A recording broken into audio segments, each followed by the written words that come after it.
Boa noite, galera. Eu sou Leonardo Drummond. A gente vai trabalhar em inglês juntos. E assim, antes da gente começar a trabalhar, hoje a gente vai trabalhar pronome. Inglês, para muitos, é um calcanhar de Aquiles, né? É o ponto fraco. Como estudar inglês? Primeiro passo crie um caderno de vocabulário e vai pesquisando tudo que você aprender de palavra e anote. Porque o que mata no inglês não é a gramática. O que mata no inglês é o vocabulário, né? Porque pra gente as palavras são muito diferentes, mas a gramática é muito mais fácil do que a do português, por exemplo. Hoje o nosso assunto é pronomes e adjetivo possessivo. Aí você vai parar para pensar e vai se perguntar o que é um pronome. Pô, Léo, pronome é um negócio que serve para o nome. Pró, a favor, nome. Pois bem, de acordo com o Google, o pronome representa um nome e ele pode ter a função de um substantivo, adjetivo ou de uma oração. Por causa disso, a gente vai dizer que basicamente existem dois tipos de pronome. O pronome substantivo e o pronome adjetivo, em português. O que é o pronome substantivo? Grava esses subs. Pronome substantivo é aquele que substitui um nome, como por exemplo, ela. Maria não veio à aula porque ela está doente. Qual é a função do ela? Substituir Maria. Existe um segundo tipo de pronome básico, aqui a gente vai chamar de pronome adjetivo, que é aquele a acompanhar um nome, como por exemplo, minha. Preciso ir ao médico porque minha saúde não tem andado legal neste calor. Se eu tirar o saúde, minha fica sem sentido. Imagina, preciso ir ao médico porque minha não tem andado legal neste calor. Qual o sentido? Nenhum. Quando precisa do substantivo, a gente vai chamar de adjetivo.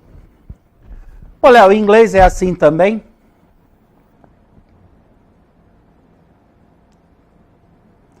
Então, não.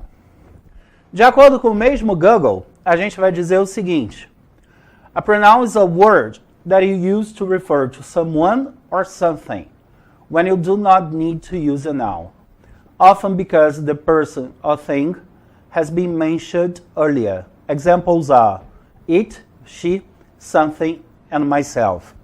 Traduzindo, pronome é uma palavra que você usa, pronome que você usa para se referir a alguém ou a alguma coisa.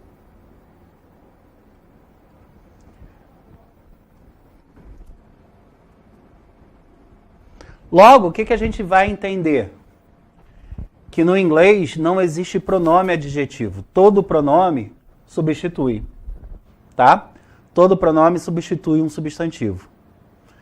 Tranquilo? E aí, diante dessa definição, vamos frisar bastante. O pronome nunca acompanhará um substantivo. Todo pronome sempre substituirá o substantivo. Senhores, em linguagem militar, bizu, tá? Bizu máximo. O pronome sempre substitui. Quem acompanha, o inglês chama de adjetivo. Então a gente começa a nossa teoria.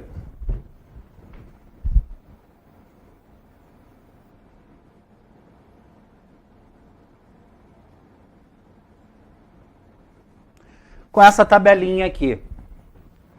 Os pronomes pessoais, adjetivo possessivo, pronome possessivo e pronome reflexivo.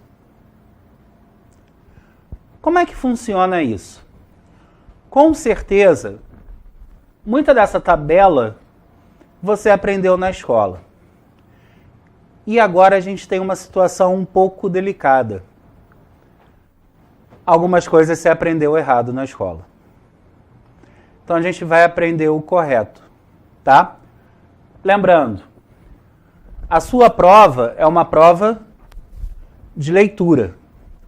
Então, muitas vezes eles vão te perguntar assim, o pronome tal, por exemplo, she, sublinhado no texto, refere-se a quê? Então, a gente vai precisar entender como funciona essa referência. Vamos começar pela forma de sujeito. Subject form. Aí se eu perguntar para vocês qual é a função de um sujeito, provavelmente muitos de vocês vão dizer assim: sujeito é quem pratica a ação. Tem um erro aí, né? Porque o sujeito pratica a ação quando é voz ativa. Na voz passiva, ele sofre. E na voz reflexiva, o sujeito pratica e sofre a ação. Alguma dúvida aí? Então, senhores, bizu não é regra. Em inglês, a gente vai dizer que sujeito é quem manda no verbo. Porque em inglês não existe oração sem sujeito. Toda frase precisa de um sujeito. Então a gente tem I, you, he, she, it, we, you, they.